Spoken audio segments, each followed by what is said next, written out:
नमस्कार। आज हम बात कर रहे हैं 1999 की एक बहुत ही मशहूर फिल्म द मैट्रिक्स की।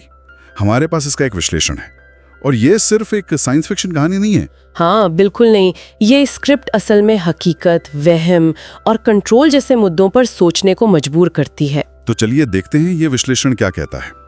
शुरुआत होती है मैट्रिक्स के कॉन्सेप्ट से। हाँ, मतलब ये कंप्यूटर से बनाई हुई नकली दुनिया है, एक सिमुलेशन, और ज्यादातर इंसान इसी में जी रहे हैं बिना ये जाने कि ये असली नहीं है। और असली दुनिया कैसी है फिर विश्लेषण के मुताबिक?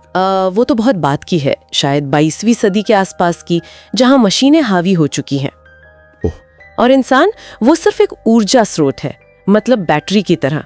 उनके शरीर एक जगह है पर दिमाग वो मैट्रिक्स में फंसा हुआ है। ये सुनकर तो वाकई हकीकत क्या है इस पर ही सवाल उठ जाता है। बिल्कुल, विश्लेषण इसी गहरे सवाल को पकड़ता है। क्या हमारी ये जानी पहचानी दुनिया ही सच है या कुछ और यहीं से कहानी में एंट्री होती है थॉमस एंडरसन की, जो नियो बनता है बाद में, एक हैकर। हाँ, उसे ऐसा लगता है कि उसकी दुनिया में कुछ ठीक नहीं है, कुछ अजीब है। उसे वो रहस्यमयी संदेश भी मिलते हैं, जैसे फॉलो द व्हाइट रैबिट। हाँ, या द मैट्रिक्स हैज यू। ये विश्लेषण कहता है कि उसके अंदर का जो बेचैनी है, अस्तित्व का संकट, उसकी शुरुआत है। और यही बेचैनी उसे सच की तरफ ले जाती है। बिल्कुल। फिर उसकी मुलाकात होती है ट्रिनिटी से और फिर मॉर्फियस से।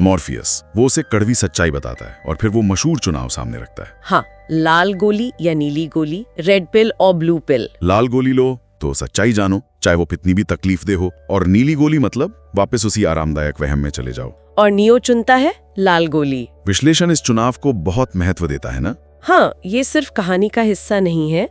ये स्क्रिप्ट कहती है कि ये उस बुनियादी कश्मकश को दिखाता है कि हम सच जानने की हिम्मत रखते हैं या फिर अज्ञान में जीना ज्यादा आसान लगता है। और फिर नियो का जागना, वो असली दुनिया में। हाँ, वो दृश्य वाकई बहुत भयानक है।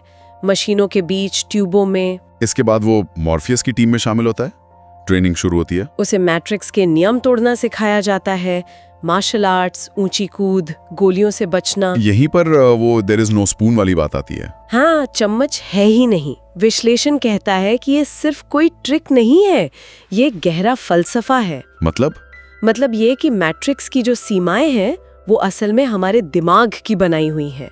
अगर आप अपने यकीन को बदल सको तो आप उस दुनिया के नियमों को भी बदल सकते हो। समझ ही कंट्रोल है एक तरह से। लेकिन खतरा भी है। एजेंट्स? हाँ, एजेंट्स, स्मिथ और दूसरे एजेंट्स, वो मैट्रिक्स के गार्डियन जैसे हैं, बहुत ताकतवर प्रोग्राम्स जो सिस्टम को बनाए रखते हैं। और फिर मॉर्फियस पकड़ा जाता है। हाँ, और नियो और ट्रिनिटी उसे बचाने निकलते हैं एक खतरनाक मिशन पर। और इसी मिशन के दौरान नियो की असली ताकतें दिखने लगती हैं। वो मैट्रिक्स पे कंट्रोल करना सीख रहा है। हाँ, और फिर आता है वो क्लाइमैक्स, नियो और एजेंट स्मिथ की लड़ाई। नियो मारा जाता है, लेकिन फिर कुछ ऐसा होता है जो मैट्रिक्स के कोड या नियमों से परे है।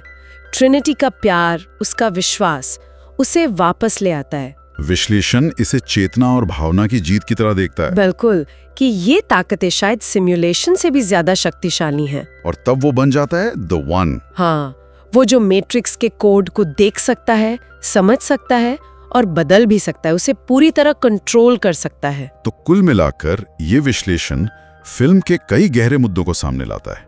असलियत बनाम भ्रम, आजादी बनाम गुलामी, खुद को पहचानने का सफर, और हमारे चुनावों का असर। हाँ, और विश्लेषण ये भी इशारा करता है कि ये सवाल कोई नए नहीं है। प्लेटो की गुफा की कहानी याद आती है। अच्छा। हाँ, जहाँ कैदी सिर्फ परछाइयों को सच मानते थे। बिल्कुल। और डेकार्टेस के वो सवाल कि हम कैसे मान लें कि जो हम महसूस कर रहे हैं वो सच है, कोई धोखा नहीं। ये दिखाता है कि इंसान सदियों से इन्हीं सवालों में उलझा रहा है। तो इस विश्लेषण के अनुसार द मैट्रिक्स सिर्फ एक्शन और स्पेशल इफेक्ट्स वाली फिल्म से कहीं ज्यादा गहरी है। हाँ, ये हमारी समझ को चुनौती देती है, हकीकत के बारे में, हमारे चुनाव के बारे में और शायद आजादी के बारे में भी। और ये एक सवाल छोड़ जाती है, जैसा कि विश्लेषण भी पूछता है, कि अगर आज हमें वो लाल गोली ऑफर की जाए तो हम कौन सी सच्चाई का सामना करना चाहेंगे। यकीनन सोचने वाली बात है।